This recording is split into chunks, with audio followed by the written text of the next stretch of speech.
car finally in one colour, even though it's just grey etch. It just looks so much better than what it did. But you know, you might be sort of thinking, maybe you are, maybe you aren't, how did an old guy like me get to be involved in doing up a Ford Escort?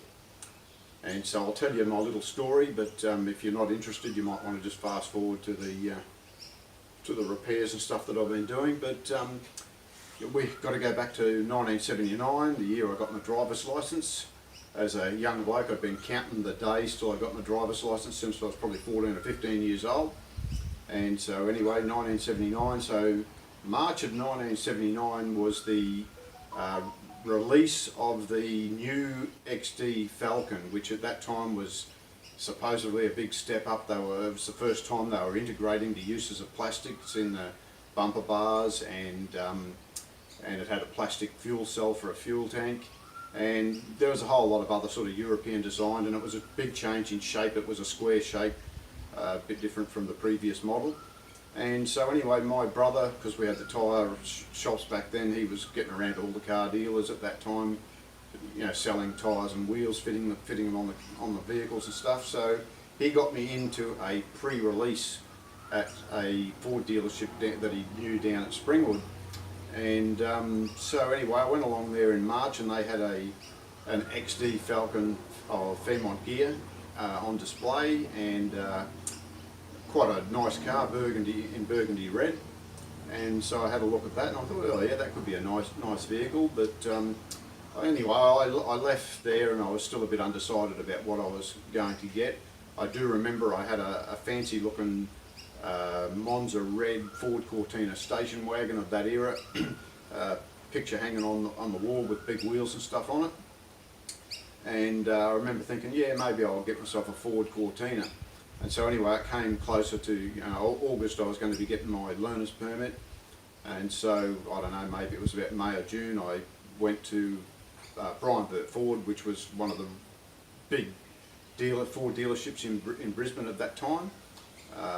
And so yeah, actually I don't think they still around anymore at all. But anyway, I went along there, and I started to have a chat to a salesman there. He was a really big fella, and very, very pushy, very intent on trying to get me to sign on the dotted line. Being a young bloke and not being used to how car dealers operate, I know a bit better now, but I think I'd have just walked out if I sort of had a dealer sort of carrying on the way he did. But anyway, that's beside the point. I mean, at least on the bright side, he was very, very keen to get a deal. So anyway, he said, oh look, we've actually got this new vehicle coming that you may find very interesting. And that was the Ford Escort RS 2000. And I guess he probably gave me a brochure on it. And so anyway, despite his push to get me to sign on the dotted line, I walked out of there and went away, and I obviously gave it a lot of consideration, and must have decided that, yeah, I was going to get that Ford Escort RS 2000. And so I suppose I probably did a bit of a rounds of the Ford dealers, and went back to the Brian Burt and pushed the guy for a good deal, which I did get a pretty good deal. I think that standard they were just over $6,000 back in those days. I had quite a few extras. I had a sliding glass sunroof fitted, I had a centre roof aerial fitted. I guess I had probably carpet mats, what do you call it, mud flaps, and rust proofing, and it had a WINS extended warranty, which gave you an 80,000 kilometre warranty. Back in those days, the standard warranty was 20,000, 12 months, 20,000 kilometres. So yeah, I ended up, I think it was somewhere 9,600, something around that. And so yeah, I ended up, I'd been waiting, had this car on order for what seemed like months and months. I don't know how long it was on order, and I got a call from the dealer, and he said, look, I've actually got a yellow four-door sitting here. I think you should come and have a look at it, and I think you should take it, because I just don't know how long before I'm going to be able to get you this red two-door. So I went to the dealership and I had a look, and I decided, yeah, I'd take that. So I ended up with the yellow four-door, and so that's why I'm building this to basically be a replica of that yellow four-door that I had back then, but my plan is I still want to get my Monza Red 2-door. So this is sort of just my test run doing this one, and then I'm hoping that I'll be able to get a 2-door and do my Monza Red 2-door in the next couple of years, but we'll see what happens. By the time I drove out of there, I didn't get any wheels fitted because obviously we had our own tyre and wheel business.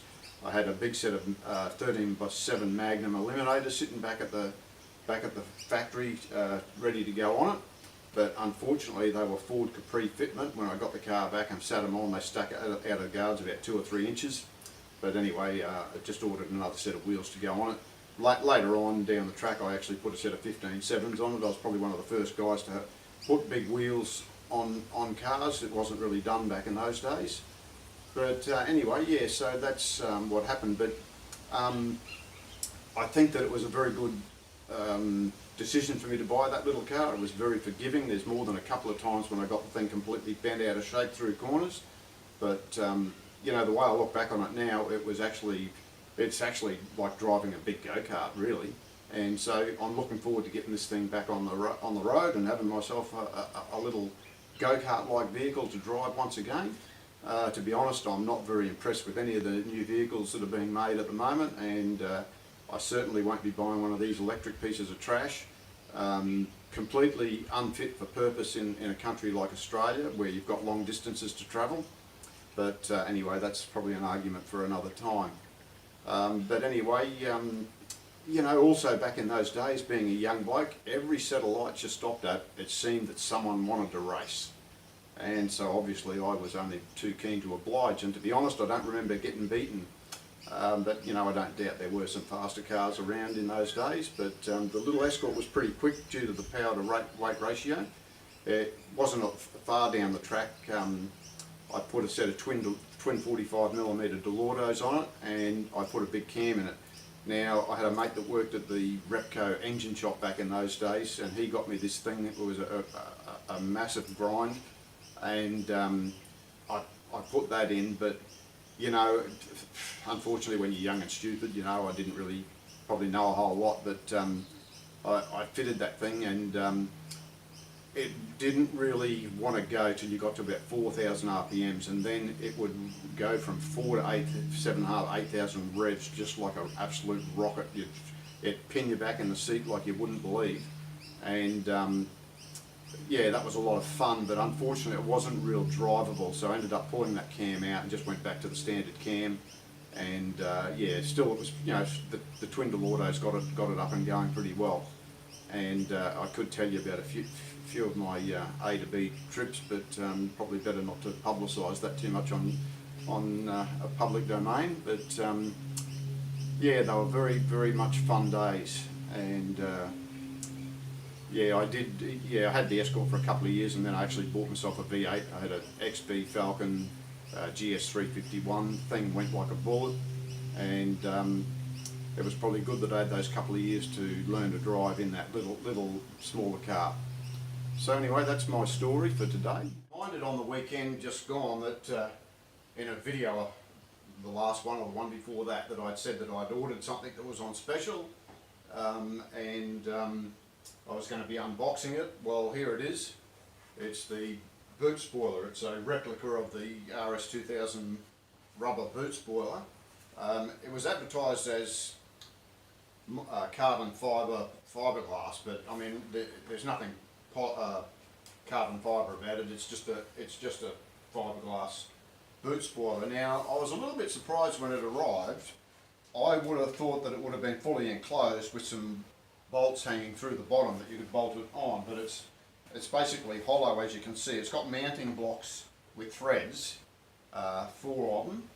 Now, I thought, well, perhaps I could get some threaded rod, which I've got here, and put that in, and then obviously drill your matching hole into the boot and bolt it on. But then I thought, well, if you start tightening that down, it's going to want to spread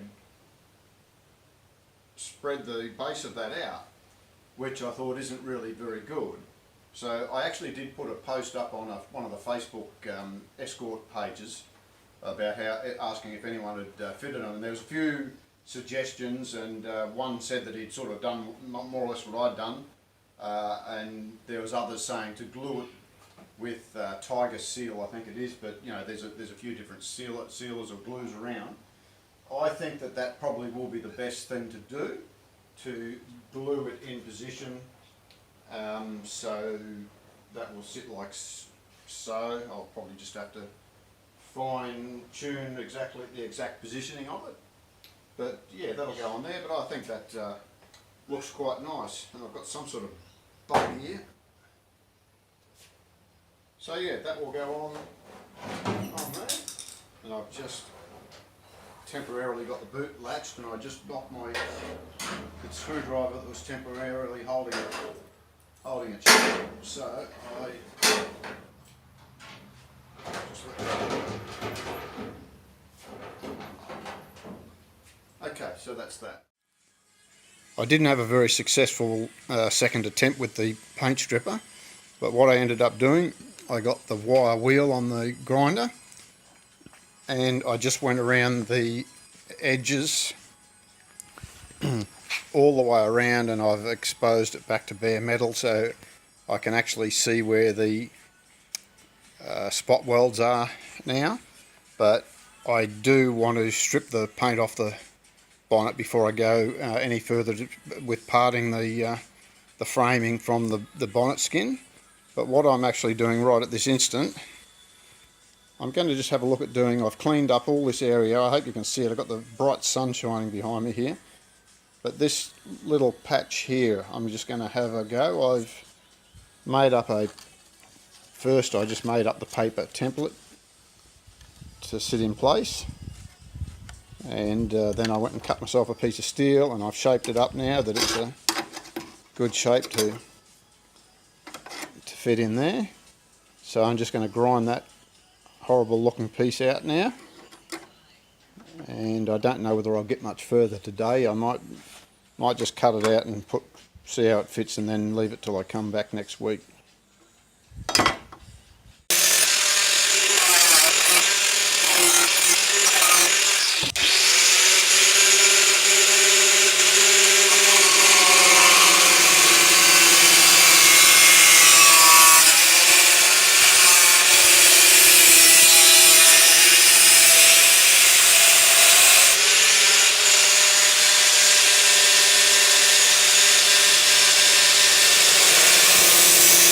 There's always a tool that I need that I forget to bring over.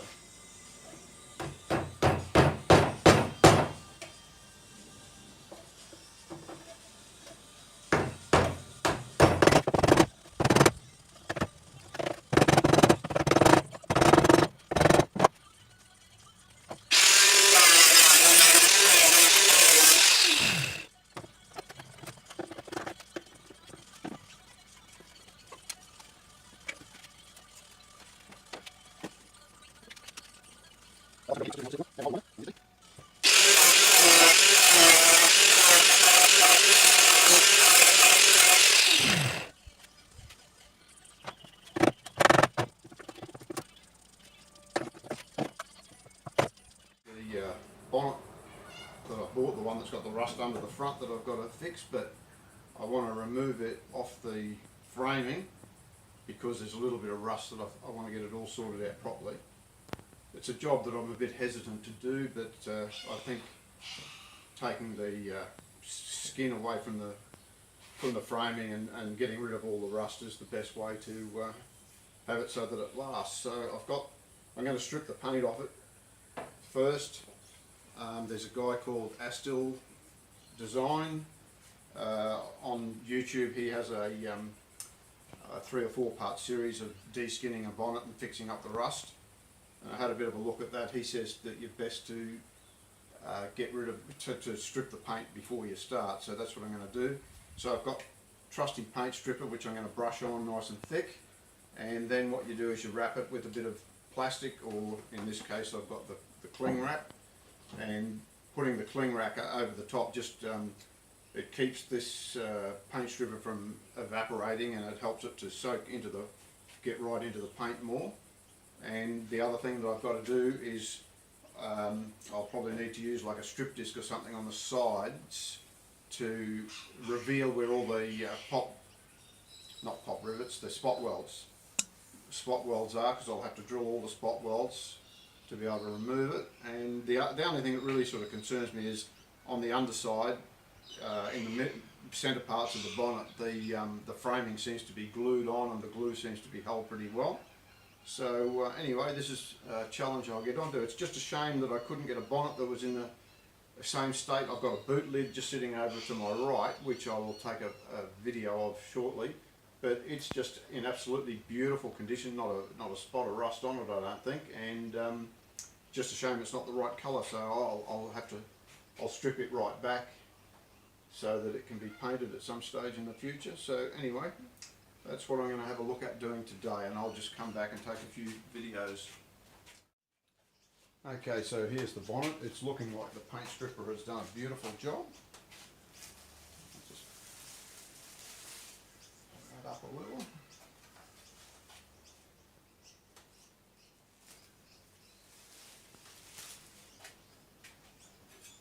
And give it a bit of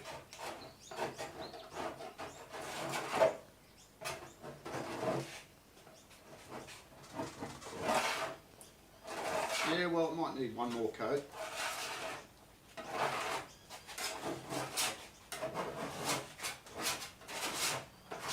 But that's done a pretty good job. Much better than the last attempt.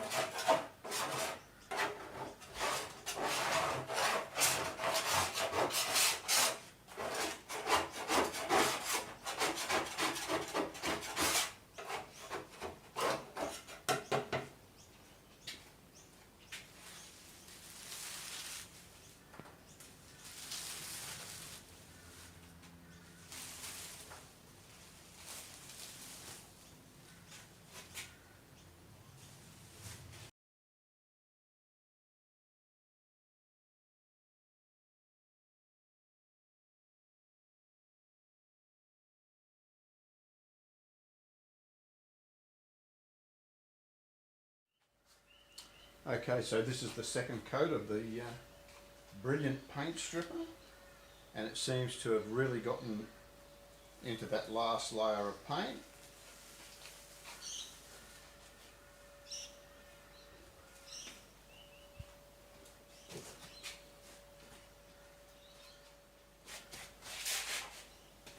I always seem to go walking off with my tools of trade.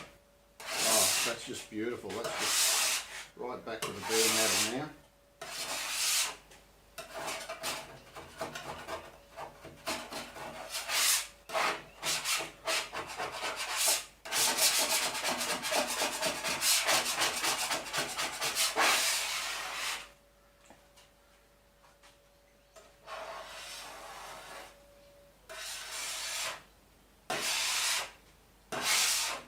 That's absolutely beautiful.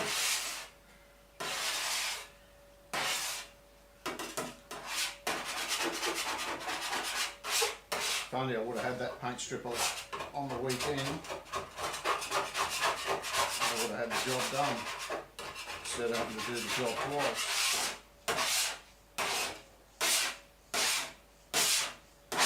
That's beautiful. Well, the bonnet is back to bare metal now, and it looks quite good underneath the paint.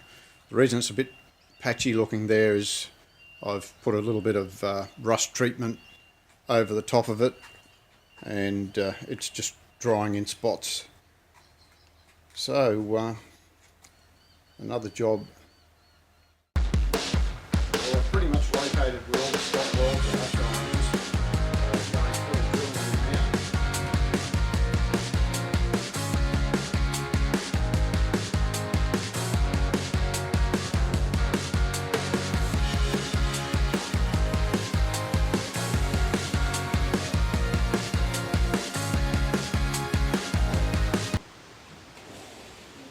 Wouldn't know when they've got someone watching it's not working right. I've got my own homemade spot weld drill. I just take a normal drill and grind it flat and just put a little bit of raised bit right in the middle, but it's just slightly off centre. I did these two that I'll just have to touch that up a little bit and I'll come back to it.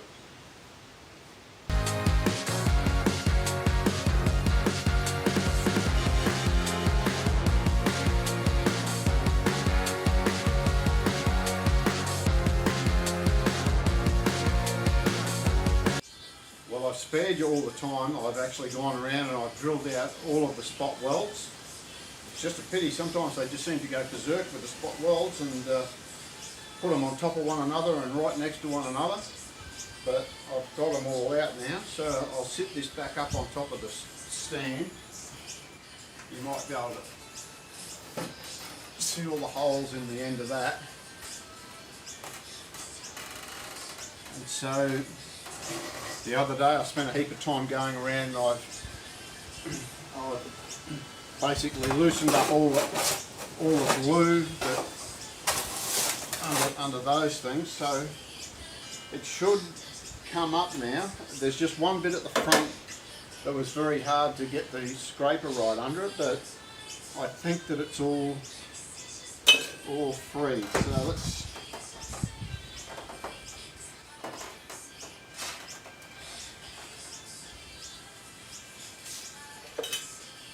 just got to be careful here. I don't want to bend or unnecessarily bend anything.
Okay, so I've now spent a bit more time. It was stuck in a couple of spots and I found one spot weld up the front here that I actually left.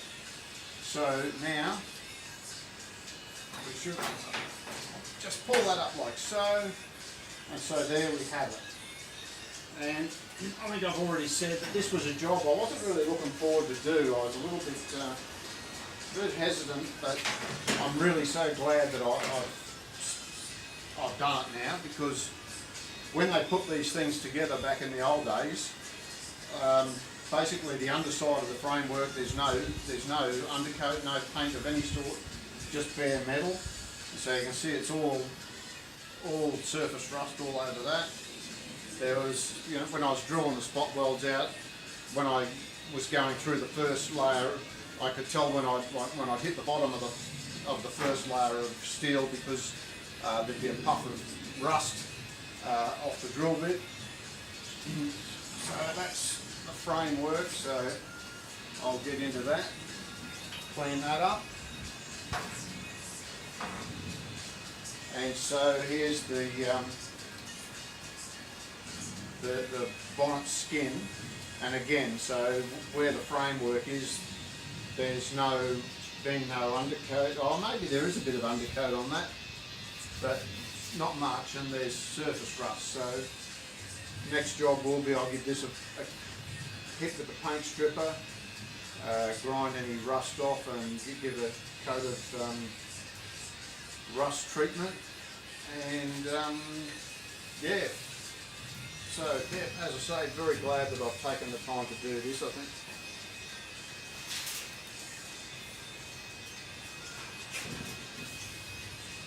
So that's probably all for the day. It'll be next week's job now. I think I've run out of daytime.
So now we've got all nice fresh steel welded in across the front of the bonnet.